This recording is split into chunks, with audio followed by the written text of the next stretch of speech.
Hello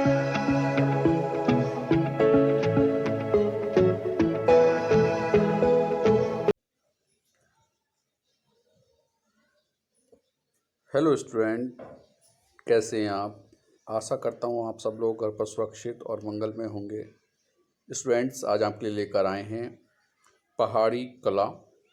पिछली video में हमने आपको पहाड़ी शैली से अवगत कराया था। आज पहाड़ी कला के बारे में आपको हम जो है संक्षेप में बताएंगे, तो बड़े ध्यान से जो है वीडियो को देखेंगे और सुनेंगे, समझेंगे। 20वीं शताब्दी के आरंभ में पंजाब और हरियाणा की मनोहर घाटियों में कुछ ऐसे सुंदर चित्रों के उदाहरण प्राप्त हुए जिनसे कला जगत की विचारधारा व आलंकारिक रुचि पर एक परिवर्तनकारी प्रभाव पड़ा। सर्वप्रथम मेटकाफ ने कांगड़ा में पहाड़ी चित्रों की खोज की। यहाँ पर एक प्रश्न बनता है कि सर्वप्रथम किसने जो है पहाड़ी चित्रों की खोज की, तो यहाँ पर मेटकाफ, जो मेटकाफ है, मैंने जो से पॉइंट लगाया है, मेटकाफ ने जो है कांगड़ा में, कहाँ पर, कांगड़ा में पहाड़ी चित्रों की खोज की थी। इसके पश्चात 20वीं शताब्दी के आरंभ में डॉक्टर आनंद कुमार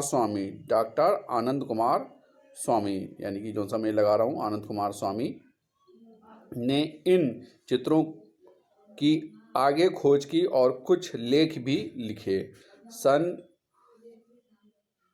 1910 ईस्वी में इन्होंने इलाहाबाद में कुछ कांगड़ा चित्रों को प्रदर्शित किया था। सन 1916 ईस्वी में इनका एक ग्रंथ राजपूत पेंटिंग, किसका ग्रंथ, राजपूत पेंटिंग किसका ग्रंथ है, डॉक्टर आनंद कुमार स्वामी का। ये भी पूछा जा सकता है कि नाम से प्रकाशित हुआ। इसमें पहाड़ी चित्रों को राजस्थानी से भिन्न बताते हुए हिंदू पेंटिंग ऑफ पंजाब हिमालयाज कहा गया। तो यहाँ पर इस चीज़ को भी देखा जाएगा कि जो है राजपूत पेंटिंग को जो है पहाड़ी चित्रों से, राजस्थानी चित्रों से अलग कर दिया गया और हिंदू पेंटिंग्स ऑफ पंजाब हिमालयाज के नाम से जाना गया।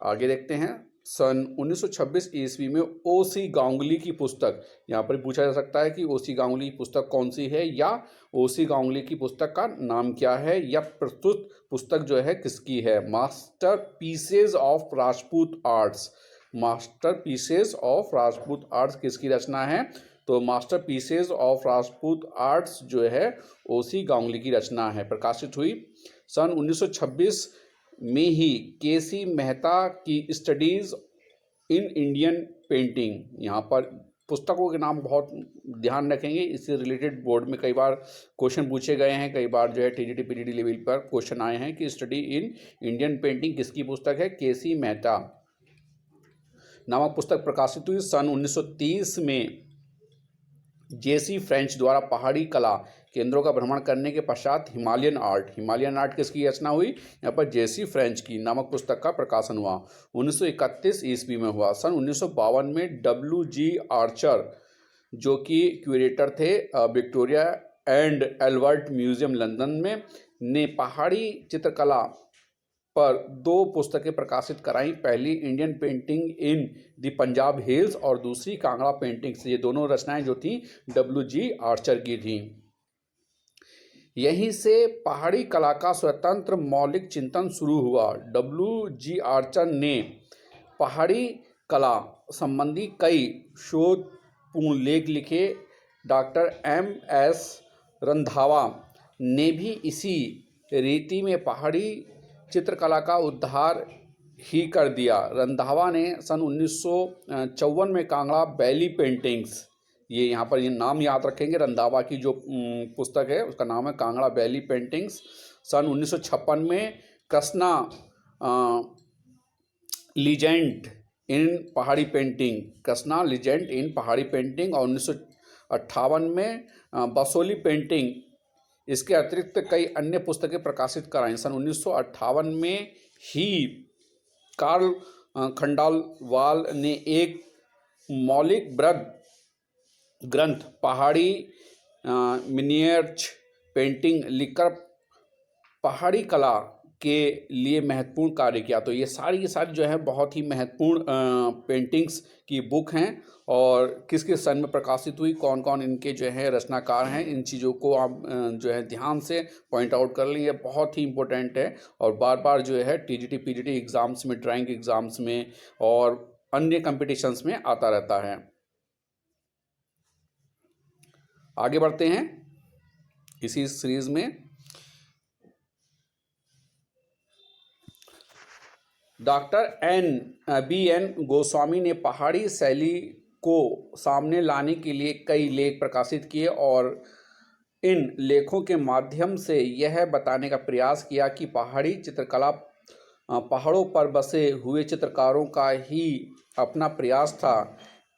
इनके जन्म या विकास में मुगलिया चित्रकारों का कोई हाथ नहीं था।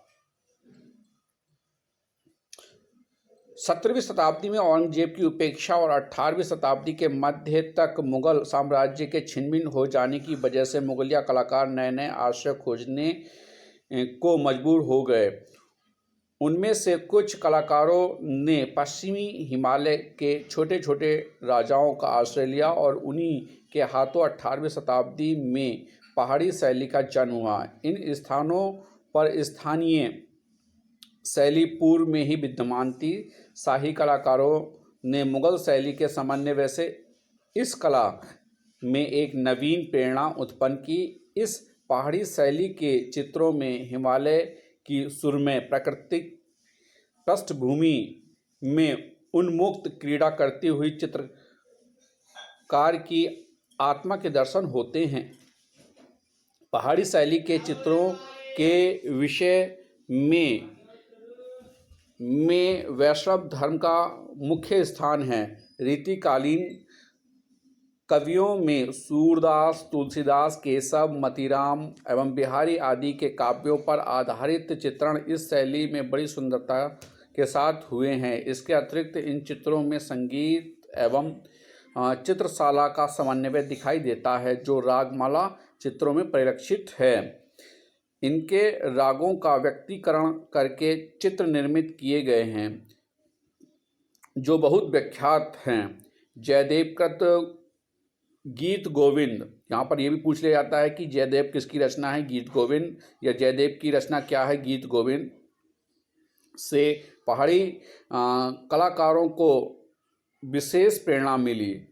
नायिका भेद आदि का चित्रकर्म इसी के आधार पर किया गया। बिहारी सतसई में भी यही प्रेरणा प्रमुखतः चित्रकारों को दी। इस शैली में एक महत्वपूर्ण बात यह रही कि यह सब श्रृंगारिक चित्रण धार्मिकता के लिए हुए। इसका कारण यह है कि इसमें नायक भगवान श्री कृष्ण हैं और नायिका राधा। इस शैली के उत्थान का सबसे अधिक श्रेय राजा संसार चंद को जाता है। पहाड़ी शैली में कांगड़ा का नाम सर्वश्रेष्ठ है। तो यहाँ पर हमने जाना कि पहाड़ी जो कला थी वो किस तरह से उभरी, किन किन विशेषज्ञों के द्वारा लिखी गई पुस्तकों से वह सामने आई, किन किन विषयों पर उसका चित्रांकन हुआ और उनके जो मुख्य पात्र और पात्रा यानी कि श्री कृष्ण और राधा थे। और इसको उठाने का जो सबसे बड़ा श्रेय जाता है वो संसार चंद को जाता है। और अगर पहाड़ी शैली में सब श्रेष्ठ किसी को रखते हैं तो वो कांगड़ा शैली के अंतर्गत आता है। तो इस प्रकार इस वीडियो में हमने जाना कि पहाड़ी कला के विषय में। आशा करता हूँ कि आपको यह पसंद आया हो वीडियो। मिलते हैं नेक्स्ट वीडियो में, जब तक के लिए have a nice day. Channel को सब्सक्राइब करना ना भूलें।